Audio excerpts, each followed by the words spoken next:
Hi everyone, this is your Cancer reading for October 1st through the 15th, 2018. And I'm Valerie with Serenity Matters 1111. Hi.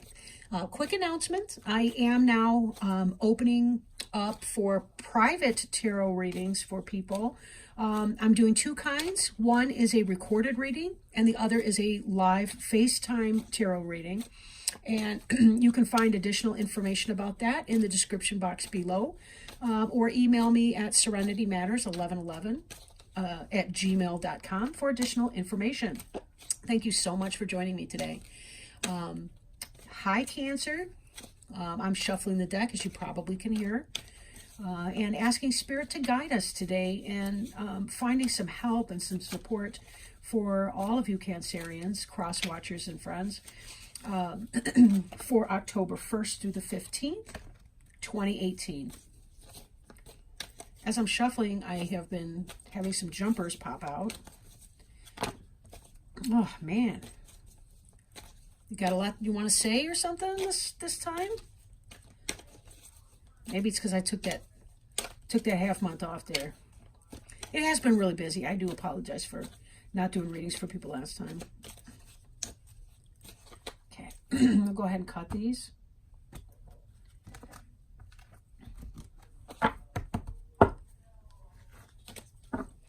Okay.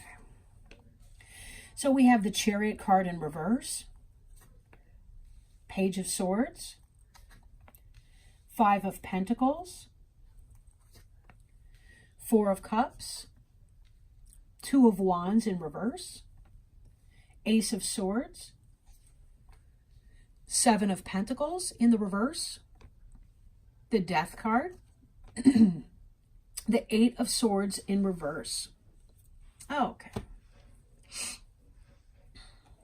All right.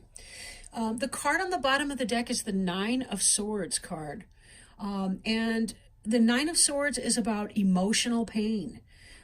It's about anxiety. It's about stress. It's about just a whole lot of emotional life going on, even though swords tends to indicate intellect. It could be that your thoughts have become toxic to you. If you're worrying, you're ruminating.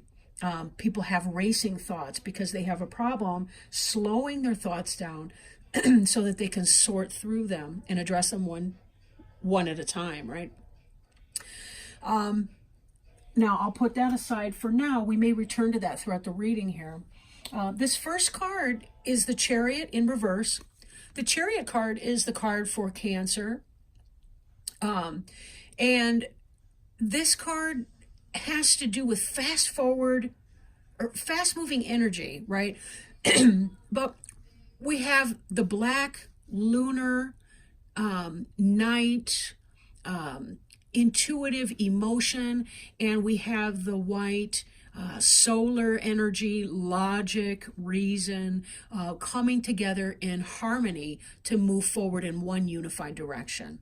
Pulling the cart here in one direction, or the wagon you're dragging, right?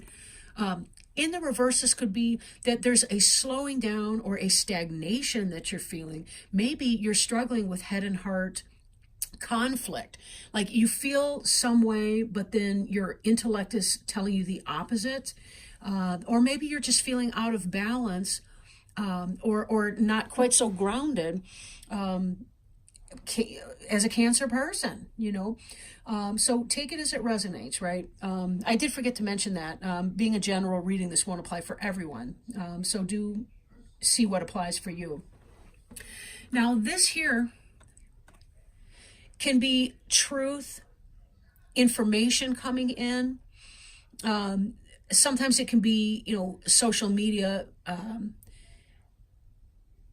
gossiping or melodramas. You know how people get on Facebook and some of those other social media places. You know, a little spying going on, that kind of thing. But some kind of communication comes in. And it may be leaving you feeling left out in the cold. Like maybe you've heard that you know, something was going on and you weren't invited, or it could be that you're just, for whatever reason, maybe it was a cold communication, something gossipy, something negative. This is not in the reverse position, so it doesn't even have to be something that's negative. But in thinking, this is about a lack of balance, stagnation, lack of direction. Some information comes in, and then as a result, you see we're flowing from left to right here. Then we see this out in the cold kind of situation. So that kind of makes me think that this might not be the nicest thing to have to hear. This could have to do with something that you don't feel good about, let's say. Now, in your world, there's the Four of Cups right here, and this is about not accepting something that's being offered, kind of a dissatisfaction that you may be going through. Could be because you're being persnickety or being negative. This card can sometimes be the Bachelor or Bachelorette card because people are being really fussy, right? Doesn't have to be that per se, but do note that there's some sort of, I don't want to say divine source, but there's a mythological being here even that's offering a cup, and this person's sitting there with his arms folded across his chest. I'm not taking any one of those, right? Now, is that positive, proper discernment, or could that be because he's feeling out of balance, that he doesn't want to make that choice, and really is just kind of stagnant, and that's why he's not accepting any of these options that are being offered, lacking a sense of direction. This here, the Two of Wands, is in the reverse position. Typically, it's about somebody who's looking out over the horizon, who's trying to make a decision about two things. But really, it's almost about gathering the information before making a decision. So that could be why, if you're not accepting this information or you're not accepting what's being offered to you, it's because you want to know more first. And it does seem that you will be getting that information when this Page of Wands energy kicks in. And that may or may not have happened already, or it's going to happen shortly. Okay? Because here we have the Ace of Swords. This is coming, right? This is in the future. There's some kind of message. This is also a message card. This is truth and clarity. Truth and clarity. But it's going to help because this is sort of a mental trap in the state. This is kind of ideas. This is, how you're kind of thinking about the situation. But having a little truth or clarity on that actually can help free you from this Eight of Swords mental prison that you've put yourself in. You're not really, this person here could slip through these swords at any point in time. Nothing's really holding her back. Even her bonds are loose. There's no reason she can't get out of that herself, take off the blindfold and step out of those swords, right? But in this, she's coming out of that. She's getting herself out of that. Most likely because she's received some information that helps her to do that. Understand that a lot of times it's how we think about a situation that creates the prison we put ourselves in with regards to a situation. Even this Nine of Swords here that we saw earlier, if you'll notice with this figure, and please, I promise I'm not saying this about every single person that's listening to this right now, but she kind of has her hand, like the back of her hand is up on her forehead and she's laying on a fainting couch. This is kind of a histrionic pose. Like, be very careful that we're not self-imposing our unhappiness, that we're not thinking about things in a way that's causing distress or disharmony, right? Because how we talk about ourselves through a situation, how we talk ourselves through a situation has a lot to do with how much suffering we're going to put ourselves, voluntary suffering, right? Life, circumstances, other people, random events, that will create suffering. We don't want to pile on because we're thinking from an anxiety mindset or because our racing thoughts aren't allowing us to make choice. We have to be very careful not to be a co-conspirator in our own unhappiness because we don't recognize that we're not utilizing our coping skills or identifying new coping skills for managing some of our thinking. Now this here, the Seven of Pentacles, is about a delay in something that you've been waiting for. A delay in that harvest that you've been waiting for. Possibly because you're not making any choices, and most certainly because this movement has arrested. That's not going anywhere. So whatever it is, you haven't been making decisions because you're feeling in a stagnant place, and that's why nothing's bearing fruit for you.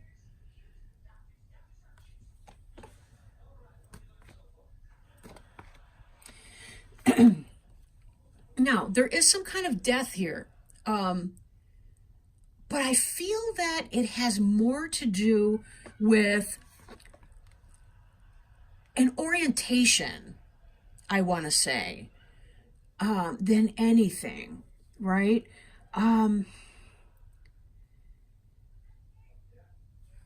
There's some kind of communication here that comes in. You're hoping for this clarity. You're coming out of surveillance mode because you want to be able to make quick, decisive action here. This action may make some big change for you, but it's going to affect you. I really don't see a whole lot of other people in this reading. I think this is an internal process that you're experiencing. You're feeling left out in the cold, but someone's going to say something or tell you some kind of truth, and you're going to get out of your prison. It's kind of like if you're walking down the street and you see somebody on the sidewalk on the far opposite side of the street, and you wave at them and they don't wave back, and you think to yourself, well, they hate me, did I make them mad, that kind of thing. But then come to find out later on, they lost their glasses or their contact lens, or they didn't see you, or they were in a hurry or something like that. And then we have to reassess, oh, I put myself through that hell wondering what I had done to offend them. It wasn't even about that. It was completely unrelated. So this has a lot to do with the power of your own thoughts and thinking. There's nothing wrong with going slow the way we see you doing in this energy here to get more information so that you can move forward. But again, be careful that you're not becoming your own worst enemy with how you're thinking about a situation. This sense of being left out in the cold, maybe that's not the group for you. Maybe that's not the organization or the friendship circle or the lover, partner, whatever for you. Maybe that's okay. Maybe there's freedom in the truth. Because now I can see clearly with the vision of that hawk. I can see the broader overview. Recognize that I don't have to be in a prison of my own creation because I'm surrendering my will, my happiness, my emotional and intellectual integrity to somebody who's not for my benefit. And in that, there's a great sense of release and change. And it's so positive to experience something like that. Now, I will go ahead now and look at our oracle card. And the deck that I'm working with today is the Sacred Traveler Oracle card. A new gift. I got it just today from my friend returning from Arizona, who I picked up at the airport. This was a gift from my friend to me. Unbeknownst to my friend, there was no, that's been on my wish list for like ever through Amazon. But I just hadn't brought myself to buy it. So how wonderful is that? And very supportive, knowing what I'm getting into now. And it's also an excellent support for the Witch's Tarot deck, I think. So let me go ahead and toss this and ask Spirit if they would please help guide us today in providing some information, guidance, healing, love, messaging for our friends, the Cancer, the Cross Watchers. Oh, here we go. Oh, this is wonderful. It's called Voyage of the Heart. And let me quickly, I love it when they leap out because I really do feel like Spirit is helping us with that. And I'm so grateful because the universe supports us in all these ways. And it's amazing to me how the more you check in with that, the more you realize that that happens, the more you see it happening. It reminds me of that line from the movie, oh, my mom watches it, I forget. Tim Allen, he plays Santa Claus. But it's not seeing is believing, it's that believing is seeing. And there's something true to that when you start plugging into the universe and the mystery behind that. But what a beautiful card. Love flows through you and to you. You are beloved. You are deeply loved and profoundly lovable. You are a sacred vessel for love to flow through you. God, the Creator, is love, and in your essence, so are you. In matters of romantic love, all is healing or is already healed on the inner planes. Trust the message from your heart and follow them, even if they are at odds with your mind. Angels and guides are communicating with you. Listen to their soft whispers. The sacred traveler wants you to know joyous love flows through you and to you. You deserve love. There is nothing you need to do to receive this vibrant energy. Tenderness and devotion are finding their way to you. The traveler walks with a light heart on the path, knowing that she is surrounded with love. It's truly a day for rejoicing. Your capacity for receiving and giving love is expanding. Let your heart lead you forward. Your mission on earth is to deepen your ability to impart and accept love, and that is happening right now. What a wonderful note to end on. Thank you so much, Cancer, for your time today. I hope this reading has blessed you in some way, no matter how small or large. And again, check out the description box below if you may be interested in a personal reading. And I will be getting back to all of you on October 15th for your mid-month reading. I'm so excited about the fall. I'm excited about a lot of different projects I've got going on right now. It's a very, very exciting time to be alive. And I'm so grateful for each of you for sharing in that. Thank you so much, my Cancer family. Lots of love and many, many blessings. Until next time. Bye.